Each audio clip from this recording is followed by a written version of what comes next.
Hey there, are you planning a trip for 2021 with your family? Do you have small children? I got you. I'm going to share my top 15 tips on what we've learned as my family of 4 with 2 twin babies just recently took a major trip from USA all the way to Germany, and we learned a lot along the way. So without further ado, let's just get right into it, and I'm going to give you my top tips so that you can have the most successful trip as well. Tip number 1. Choose ahead of time how you want to maneuver the airport with your children. So typically the first option is you can actually carry them in a carrier that you wear on the front or on the back, or obviously just carrying them, but your arms might get a little bit tired and you might need more than one hand if you're going to be doing all of the things through security with small children, just from my personal experience. But the second option in that is you can actually bring your stroller all the way to the gate, and it's always good to double check with your specific airline that they do allow this, but typically how it works is you bring it all the way to the gate and then they will gate check it there, and it will go into some type of plastic bag that they usually can provide. But just in case they don't provide it, it's always a good idea to bring your own. And you can actually also purchase specific gate check bags for strollers, and I'll link something below that you can look at. Additionally, the third option is you can actually roll them around on your suitcase. Now, there are specific suitcases that are made for this, and I will link the specific company below that we used.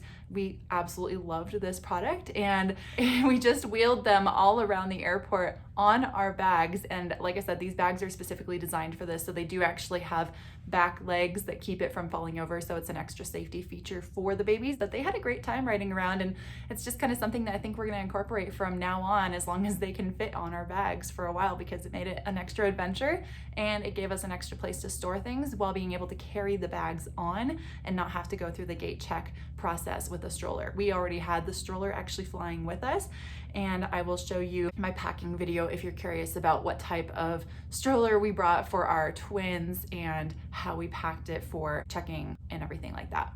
Tip number 2 is bring lots of snacks and food for you and your family. The reason why this is especially important in 2021 is because of during the current situation that's going on in the world, a lot of the restaurants and stores are not yet fully open. Some areas are more open than others, but be prepared to know that some places might still be closed. In fact, when we were traveling, the airport Starbucks was closed, which is like so sad, but honestly, it's just something to keep in mind to plan ahead. If you can bring extra things and not bank on going to a specific restaurant that maybe you usually go to every time you travel or something like that, it's just a smart way to plan ahead and know that you're going to be prepared. In addition, the food that is usually served on the airplane is not necessarily always going to be something that your babies or small children want to eat. So it's really important to also bring specific food with you that's meant for them. And just so you know, you actually can fly with breast milk, formula, and purees. So anything that's for your baby, they will want to likely look at it,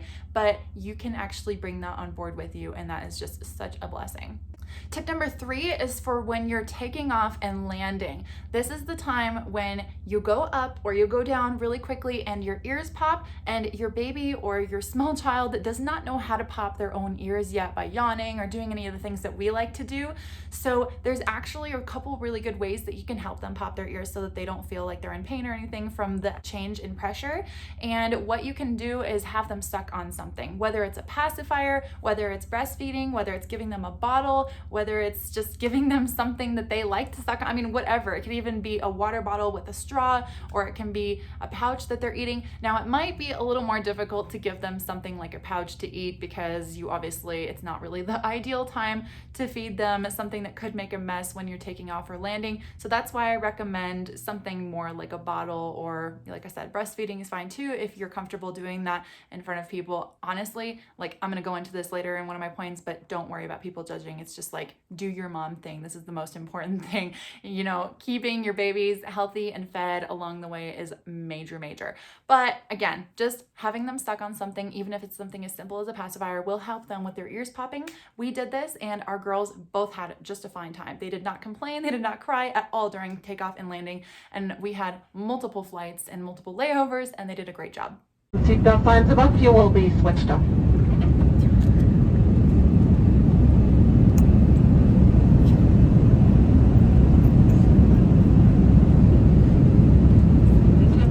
Sie weiterhin in der Hand halten. Bitte vergewissern Sie sich auch nochmals, dass Ihr Sitzgurt geschlossen und festgezogen ist.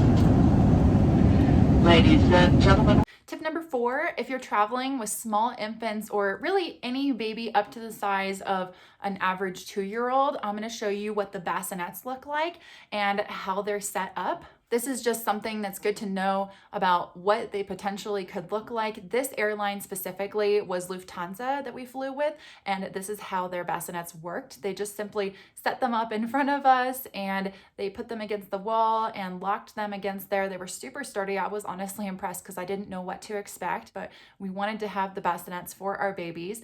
And that does lead me into tip number 5, which is reserving the specific seats that allow you to have access to the bassinets. So you don't have access to the bassinets if you're not sitting directly with them. Obviously, you need to be right with your babies, so you do need to be able to reserve those exact seats. And every airline has a different location, specifically what row and things like that for where their bassinets are located. And I will say not all airlines and airplanes have them. It is more typical on the larger airplanes, especially if you're taking a long haul flight like ours. It was the first flight was 10 hours long, and so of course they did have it. So with that said, in order to do this, I recommend calling ahead to the airline directly before you book your flight. And this is mainly so you can actually ask them if the bassinets are available, because that's thing number 1. You do not want to book your seats on a flight unless you know for sure that you can get those. We actually did have to change the time that we wanted to fly because the original flight that we wanted to be on did not have the bassinets available. I was like, what are the chances that somebody else is flying with 2 babies all the way from the US to Germany? Like, that seems crazy. I thought that we were already kind of crazy for doing it, but hey, I guess there was somebody else doing it during this time too. So with that said, it's good to call ahead and know what your options are. And the person that talked to me was really nice. They were able to tell me what the options were available for and when we were able to fly, no problem. And then as soon as I got off the phone with them, then I had to go and book the actual tickets because we wanted to book them online because we had like certain deals that you can get online that sometimes you can't get on the phone booking them. So then after you book the tickets, you call back and get to them to specifically reserve the bassinet seats for you. So it's a little bit of a process, but it definitely was worth it. And honestly, for us, it was not that expensive. We only had to pay for the 2 adult seat tickets, and that's because the babies actually had tickets to fly on our laps. And every airline, again, is different in how they price babies to fly. But typically, there is a significantly reduced, if not free, price for any baby flying under the age of 2. And I think some airlines, it might even be 3. So just make sure that you double check directly with what airline that you're flying with, call ahead, and then make sure to call again to book the specific seats, and then you'll be gold. That was really good for us because then we knew for sure that we had the seats that we wanted, no problem. Also, in case anyone is curious how the baby seatbelt works if they're sitting on your lap, it actually is just its own seatbelt that attaches to your seatbelt.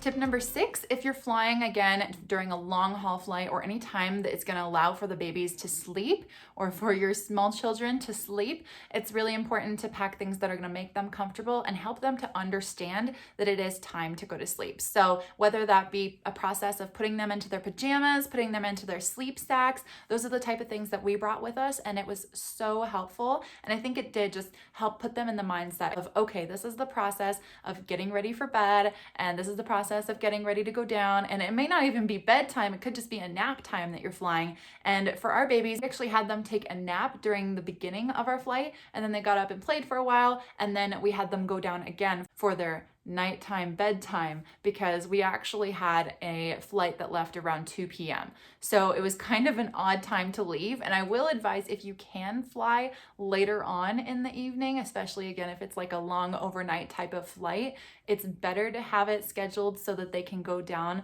to sleep during the same time that they usually go down to sleep, rather than trying to put them down at a non-nap time is going to be a lot more difficult. So if you can coordinate those times and then bring the things that help them to understand that it is time to take a nap or to go to sleep, this is super helpful and worked again really well for us. And that does lead me into tip number 7, which is making sure that you bring lots of layers and comfortable outfits for you and your children. And the main thing is to remember that airlines can be really cold and they can be really warm. So it's nice to be able to take off layers during those times and have different things that are accessible to you and your babies, just to make sure that everybody is comfortable as can be.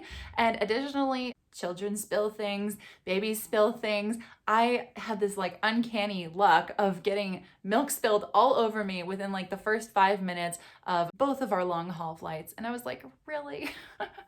So both times I had to change my outfit. And so it was really nice to bring outfits for them and then outfits for me. That way it's just a sure thing that you know you're gonna be comfortable and also feel a lot more clean when you actually arrive at your destination, because it's just nice to feel clean when you get to where you're going. And tip number 8 for when you are wanting to change, or if you want to change your baby's diaper or anything like that, if they need to have a new outfit or a new diaper, whatever it is the situation, I advise you to find the biggest bathroom on board that's closest to you, because keep in mind that they do vary in size. There are several restrooms on board that are teeny tiny, but then there's actually a couple that are a lot bigger. And I was actually surprised at the size of the one that was closest to us. So I used this one specifically because it was the largest changing table, and I was able to make sure that it did have a changing table. So that's actually part of this tip, is make sure you find the biggest restroom nearby you and one that has specifically a changing table, and hopefully a big changing table, because then you have lots of room to work with your babies if you are doing something like that during the flight. And it'll just help you both feel more comfortable and a little bit more able. Just keep in mind to be extra cautious when you are changing them, because obviously there's no rim or anything like that. It's just like, you know, if you're at a restaurant or something, you just have to be extra cautious, keep a hand on the baby at all times when you are doing that. Tip number 9, I kind of covered this a little bit. I was talking about bringing baby snacks, but more specifically baby meals. If you are banking on your airline having specific meals for your babies, you might want to double check that. Some airlines do provide like baby food purees, but even when they do, they may not be able to provide like the actual utensils that your baby is used to using. So for us, I brought their own food, and I also brought their own spoons if they were going to be spoon fed. I even brought bibs for them. So we actually ended up not using the bibs on the airplane, but you totally could do this. And like I said, it can't hurt to ask once you get on board. You can actually ask them, ask a flight attendant if they have any baby food on board, and they might surprise you. They might bring you a couple of options and ask to even heat it up if they want to. And that's another thing to keep in mind, is if you are bringing on milk or anything like that that needs to be heated up, you can actually ask a flight attendant to heat it up for you, which is super nice. Just make sure to be specific, because you want to make sure that it's not too warm. And even when they bring it back, you might want to just like, you know, check it to make sure that it's safe for your child. Tip number 10 is to ask for extra blankets and pillows, depending on how many you need for you and your children to be comfortable and warm and just ready to be able to fall asleep in the situation that it is their nap time or sleep time. So for us, we actually did already have several blankets and pillows, because we ended up with a 4-seat area and all 4 seats were available for us. So that was really nice. And so we were able to use those blankets and pillows. And when they set up the bassinets, they'll probably ask you if you want a pillow for your babies. Our babies don't usually use pillows, but just in the interest of keeping them super comfortable and being able to fall asleep, we did actually give them the little pillows, and it actually worked out really well. Just make sure that they're laying face forward or face up so that it is not a breathing hazard or anything like that, because obviously you have to watch out and make sure that they are completely safe in that regard. Tip number 11 is also associated with helping your babies sleep, or your small children sleep if they're trying to. Watch out for their sleep cues. Okay, so if your baby is rubbing their eyes or yawning or doing the things that they usually do when they're ready to go to bed, keep an eye out for those, because they're still going to do that on the airplane. And you know, their timing might not be right at the normal time that it usually is, because you're traveling, and traveling takes energy, and there's a lot of stimulation that goes through all the stuff that they're seeing and all the things that are happening while you're traveling. So keep in mind that if they show you that signal, or they give you the cue that they're ready to go to sleep even a little bit earlier, just watch out for it. And that'll also help you know when the best time is to put them down or try to help them go to sleep for their nap or their bedtime. Tip number 12 is to actually give yourself time and be prepared to be the last ones off the plane. it's just one of those things that it does take extra time to pack up all the things when you have a baby or a small child with you or multiple small children like us.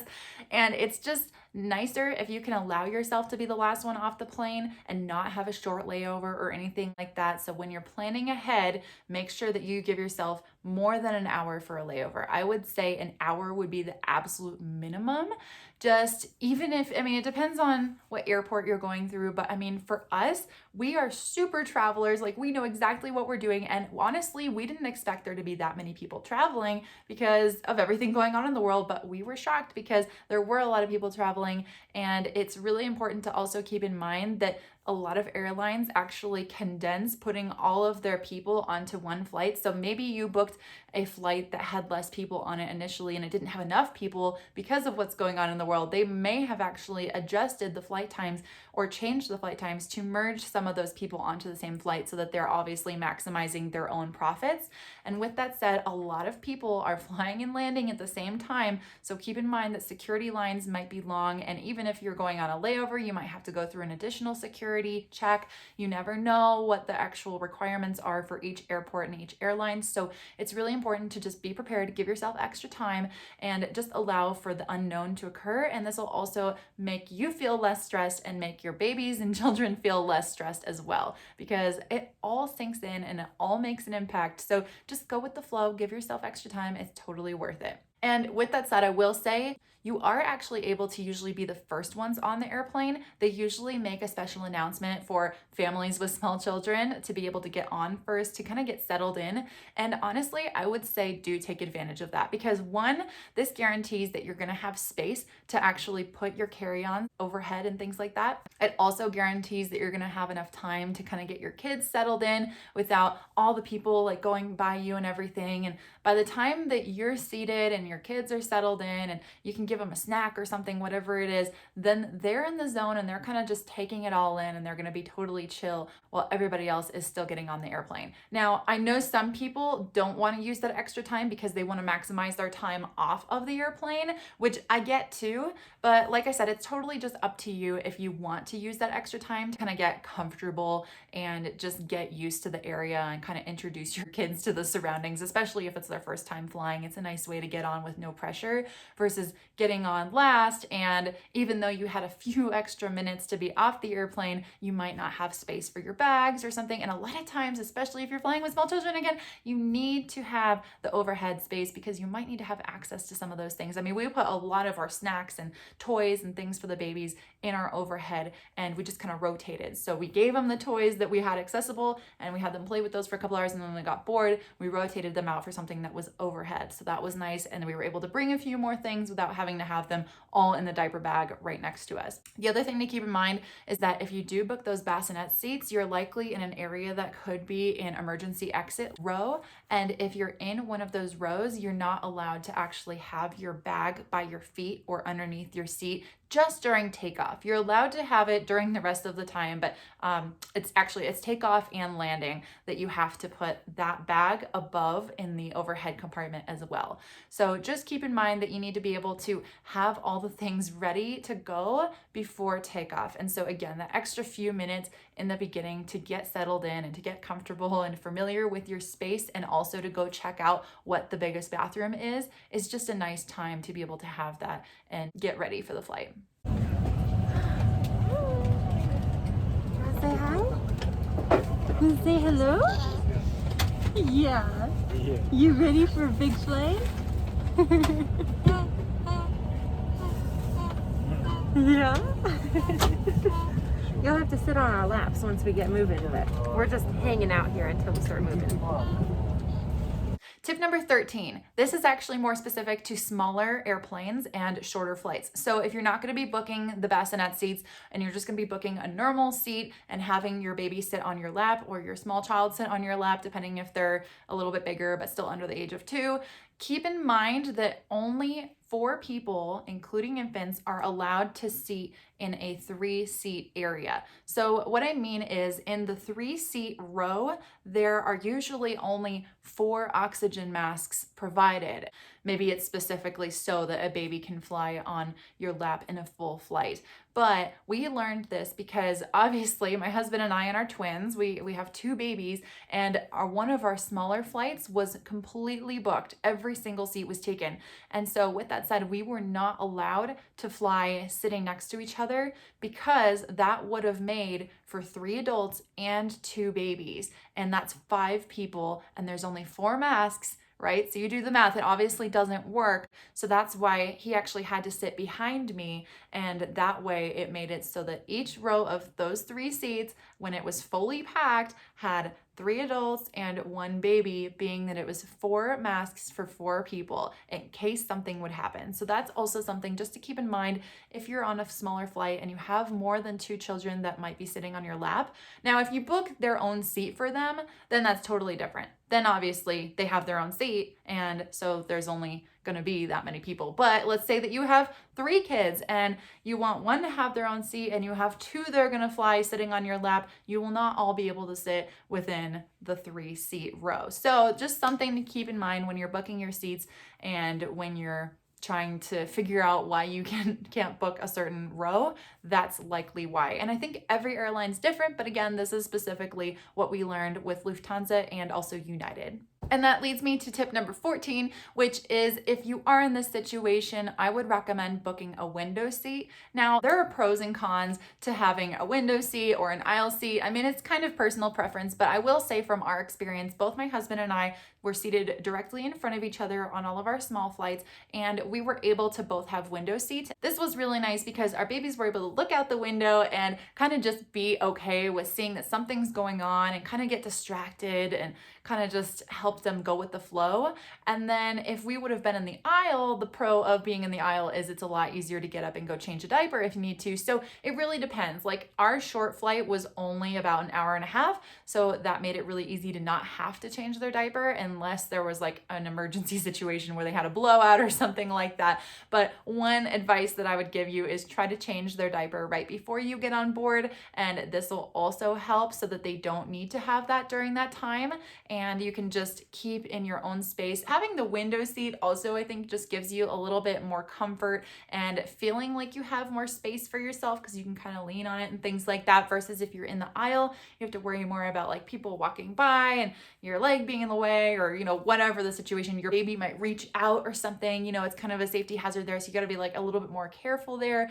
Or if they're going to try to get out of your seat and they want to try to like walk around, that's obviously something that you want to try not to do. But obviously toddlers sometimes got to do a little bit of stuff to move their legs around. So, you can feel it out. Your kids best. Additionally, a window seat also makes you feel like you have a little bit more privacy if, let's say, mama's going to breastfeed or something like that.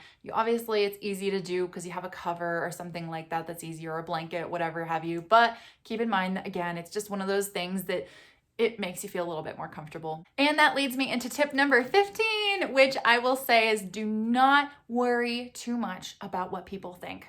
Everybody's just going from point A to point B, okay? That's why everyone's on an airplane. It's not a huge problem if your baby is crying, but don't make it about everybody else. Focus on your baby, focus on you and your family and your safety and your health and making sure that everything's fine, and just do what you got to do. And just remember that everybody's just getting from point A to point B, and as long as you all get there safely, it's all good. Also, people get it. They know that babies cry. I wouldn't place too much pressure on worrying that your baby's going to cry. Both of our babies cried. It happens. And honestly, both of our babies are like really chill babies too. Usually they're like pretty go with the flow. But when we're in that phase of trying to get them to fall asleep and putting them into their bassinets and kind of like playing with them, but also like they're getting tired and stuff, they do cry and they're in an unknown situation. It's not their normal crib. So it's very possible that they're going to feel a little bit weird about it and let you know by crying, So just again, expect that it's going to happen, but it's not a big deal. Everybody gets it. Everybody knows the babies cry. So it's fine. And just do you and focus on you and your baby, and it's going to be great. And I mean, hey, maybe your baby will be one of those babies that sleeps like the whole time. I mean, it's possible. On our short flights, they didn't cry even once. Literally, both babies on all of the flights that were less than like 2 hours, they just completely slept because we had already been on a 10-hour flight. So they were quite tired by then. It was like really off time zone and stuff like that. So they were super tired, and basically they were like happy and playing and whatnot. And then as soon as we took off, they just like went down, you know? And even if they didn't fall asleep, it was just like, they were chill. So they didn't cry at all on the short flights. The only time that they really cried was when we were trying to get them to sleep in the bassinets during the long haul flight. And then it only lasted a few minutes, and then they did fall asleep because they were tired, because again, we looked out for those sleep cues. So again, if you follow all these tips, I really do think it'll help a ton, and I would love for you to let me know if it does. And if there's any other questions that you have about flying with small children, especially during this time in 2021 or any time in the future, let me know how I can help, because I want to provide as much value to you as I can. And I just hope that you have a great trip. So if you are not subscribed yet, please do subscribe. Give me a thumbs up below, and I look forward to seeing you in my next video. Have a great trip, guys. Bye.